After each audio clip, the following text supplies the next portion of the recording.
আমার চেয়ে যারা বড় আমার প্রণাম নেবেন। জ্বলে পুড়ে যাচ্ছে সাধারণ মানুষ। কিন্তু এই স্যার রাজস্থানে আলাদা, আসামে আলাদা, গুজরাটে আলাদা, পশ্চিম বাংলায় আলাদা। কেন বাঙালিদের প্রতি এত হিংসা?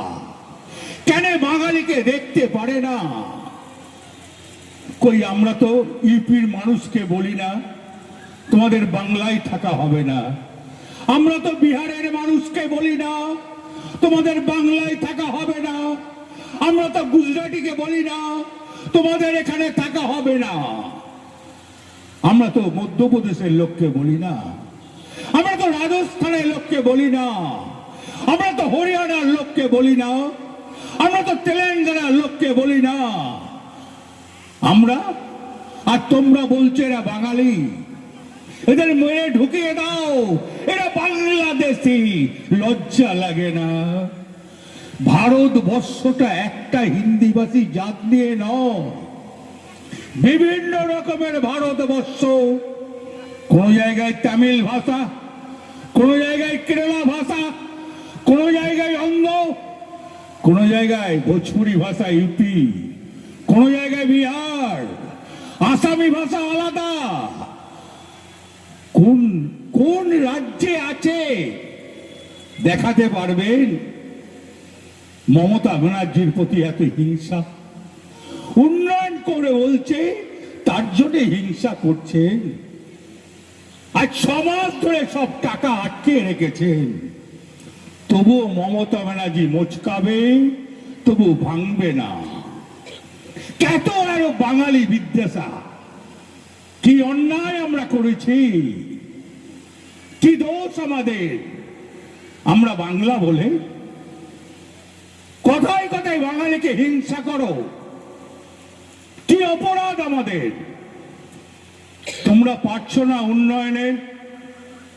11 সাল থেকে মমতা ব্যানার্জি এখনো পর্যন্ত পশ্চিম বাংলাটাকে সাজিয়ে রেখেছে, সুন্দর পরিষেবা দিয়েছে। অস্বীকার করতে পারেন? লক্ষ্মীর ভান্ডার এবারও বাড়িয়েছে। অস্বীকার করতে পারেন? বেকার ছেলে মেয়েদের জন্য 1,500 টাকা করে দিয়েছে। সিভিক পুলিশে বাড়িয়েছে, আশা কর্মীদের বাড়িয়েছে, ব্রাহ্মণ ভাতা বাড়িয়েছে। কোন জিনিসটা করে নাই বলুন তো? আমি কিছুদিন আগে ফোন করে বলেছিলাম বার্ধক্য ভাতা তোমার 20,000 আটকে আছে, সব যখন ছেড়ে দিলে এটাও ছেড়ে দাও, সেটাও ছেড়ে দিয়েছে। আর তোমরা বড় বড় কথা বলো। স্বাস্থ্য সাথী দেখেছে মমতা ব্যানার্জি দিয়েছে, খাদ্য সাথী কে দিয়েছে? মমতা ব্যানার্জি দিয়েছে। আজ কোনদিন ভাবতে পারেন যে কোনদিন ভেবেছিলাম আমরা বাচ্চা ছেলে মেয়েদের জামা প্যান্ট দেবে, স্কুলের বই খাতা দেবে? এ তো ভাবা যায় না, এ তো সামনে ভাবা যায় না। আচ্ছা আজকে চিন্তা করে দেখুন, আজ থেকে 15 বছর আগে চলে যান, আজকে পশ্চিম বাংলায় কটা ইউনিভার্সিটি ছিল আর এখন কটা ইউনিভার্সিটি? দেখবেন না শিক্ষাকে কোথায় নিয়ে গিয়েছে? দেখবেন না স্বাস্থ্যকে কোথায় নিয়ে গেছে? লজ্জা লাগে না? লজ্জা লাগা দরকার। 96খানা প্রকল্প কোন রাজ্যে আছে? একজনা দাঁড়িয়ে বলে দিন এই রাজ্যে আছে 96খানা প্রকল্প। মহারাষ্ট্রে আছে, আছে মহারাষ্ট্রে, আছে ছত্তিশগড়ে, আছে উত্তরাখণ্ড, আছে হরিয়ানা, আছে পাঞ্জাব, আছে রাজস্থান, আছে গুজরাট, আছে মধ্যপ্রদেশ, আছে আসাম, আছে কেরল, আছে তামিলনাড়ু, আছে। এত তোমাদের হিংসা কেন? যে ভদ্রমহিলা ব্রাহ্মণ ঘরের মেয়ে, সে সকাল থেকে সন্ধ্যেবেলা পর্যন্ত রাত পর্যন্ত পশ্চিম বাংলার সাধারণ মানুষের কথা চিন্তা করে, খেটে খাওয়া মানুষের কথা চিন্তা করে, দিন মজুরের কথা চিন্তা করে, কৃষকের কথা চিন্তা করে, বেকার ছেলে মেয়েদের কথা চিন্তা করে। কার কে করে? আর তো কাকু দেখি না। সে খুব মধ্যবর্তী ঘরের ব্রাহ্মণ মেয়ে, বাড়ি তার বীরভূম। আমি জানি আমার সঙ্গে খুব ভালো সম্পর্ক, অস্বীকার করা যায় না। আর তোমরা মমতা ব্যানার্জিকে দিয়ে কত কুটো কথা বলো, কেউ বলো খালা, কেউ বলো ফুপু, লজ্জা লাগে না একটা মেয়ে ছেলেকে ওই ধরনের কথা বলতে? তোমরা পারছো না আমাদের সঙ্গে উন্নয়নে। কি বললে? 1,25,00,000 মানুষের নাম বাদ দিয়ে দেবো, সেটা জয়লাভ করে নেবে। আর আমরা আঙুল চুষবো? আমরা যে পরিষেবা দিয়েছি, আমরা যে মানুষের পাশে থাকি।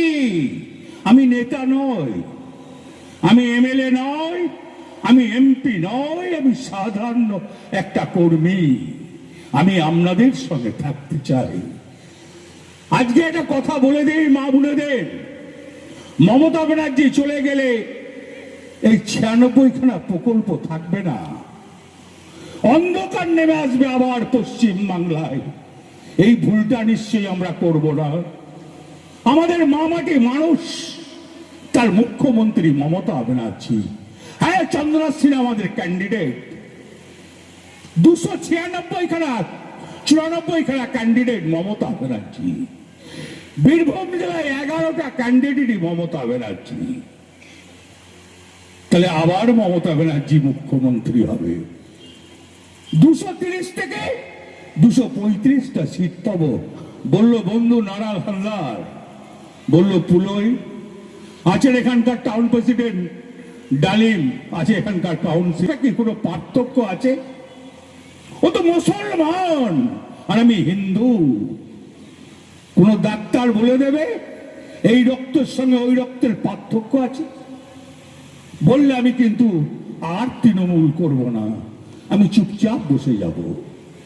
তাই আপনাদের কাছে আমি জোরহাত করে বলছি, এবারের ভোট খুব গুরুত্বপূর্ণ ভোট।